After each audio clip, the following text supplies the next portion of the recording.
আসসালামু আলাইকুম। আশা করি নিশ্চয়ই ভালো আছেন। তো স্বাগত জানাচ্ছি আরো একটা নতুন এনালাইসিস ভিডিওতে।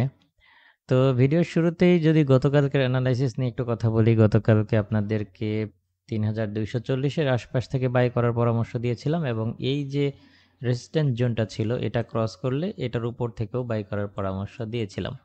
তার পরবর্তী রেজাল্ট তো দেখতেই পাচ্ছেন আলহামদুলিল্লাহ। সেটা নিয়ে নতুন করে বলার কিছু নাই। তো যাই হোক এখন প্রশ্ন হচ্ছে যে আজকের দিনে আমাদের ট্রেডিং প্ল্যান কি হতে পারে এবং কেনই বা হঠাৎ করে গোল্ড এইভাবে বুলিশ হচ্ছে?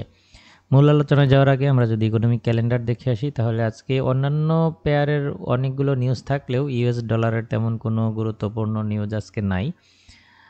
তারপরেও আমাদেরকে ডোনাল্ড ট্রাম্পের শুল্ক নীতি নিয়ে যে নিউজগুলো আসবে তার উপরে নজর রাখতে হবে, কারণ এই শুল্ক নীতির কারণে মার্কেট বেশ ভয়ঙ্করভাবে রিয়েক্ট করতেছে। তো আচ্ছা, এখন মূল বিষয় হচ্ছে আপনারা নিশ্চয়ই অবগত আছেন যে গতকালকে টেলিগ্রামে আমি এই বিষয়ে অ্যালার্ট দিয়েছিলাম যে ডোনাল্ড ট্রাম্প নতুন করে চলচ্চিত্রের উপরে 100% শুল্ক আরোপ করেছে। এতে করে নতুন করে বাণিজ্য যুদ্ধ তৈরি হওয়ার আরেকটা আশঙ্কা দেখা দিয়েছে এবং একই সাথে মার্কিন যুক্তরাষ্ট্র এবং চীনের ভেতরে যে আলোচনা হওয়ার একটা প্রক্রিয়া চলতেছে সেই সম্পর্কে এখন পর্যন্ত কোনো স্পষ্ট তথ্য না পাওয়ার কারণে বিনিয়োগকারীদের মনে একটা অনিশ্চয়তা তৈরি হয়েছে। মূলত এই কারণেই গোল্ড অপ্রত্যাশিতভাবে বুলিশ মুভমেন্ট দিচ্ছে।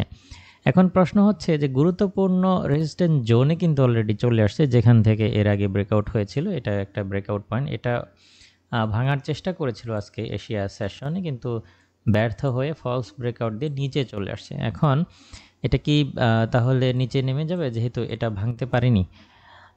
এখন পর্যন্ত যতগুলো ফান্ডামেন্টাল তথ্য বা নিউজ পেয়েছি তাতে করে মনে হচ্ছে না যে খুব বেশি নিচে আসবে। মার্কেট তার বুলিশ ট্রেন্ড কন্টিনিউ করতে পারে।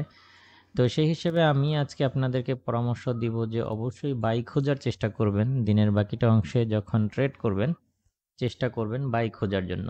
তো আমরা বেশ কিছু পয়েন্ট থেকে বাই করতে পারি। আমি আপনাদের সাথে যদি পয়েন্টগুলো শেয়ার করি তাহলে আপনাদের বুঝতে সুবিধা হবে।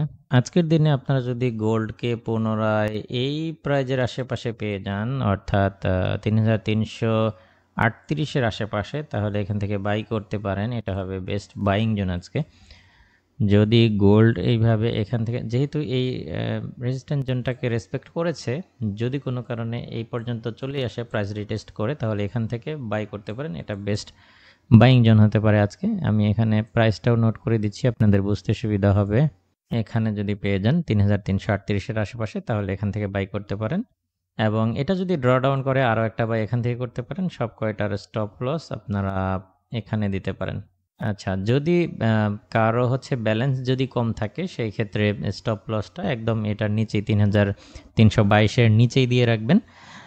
এটা হচ্ছে মোটামুটি আজকের দিনের বেস্ট বাইং জোন আমার কাছে মনে হচ্ছে, এবং যদি এই রেজিস্ট্যান্সটা ক্রস করে রিটেস্টের সাথে আবার উঠতে থাকে তাহলে এর উপর থেকেও আমরা বায়ে যেতে পারি এবং এই প্রাইসটা হচ্ছে এইটা ৩৩৭০ এর উপরে যদি ওঠে প্রাইস, তাহলে এটা ক্রস করলেও আমরা এখান থেকে বায়ে যেতে পারি। ওকে, তাহলে আজকে বেশ কিছু পয়েন্ট আমি আপনাদের সাথে শেয়ার করলাম।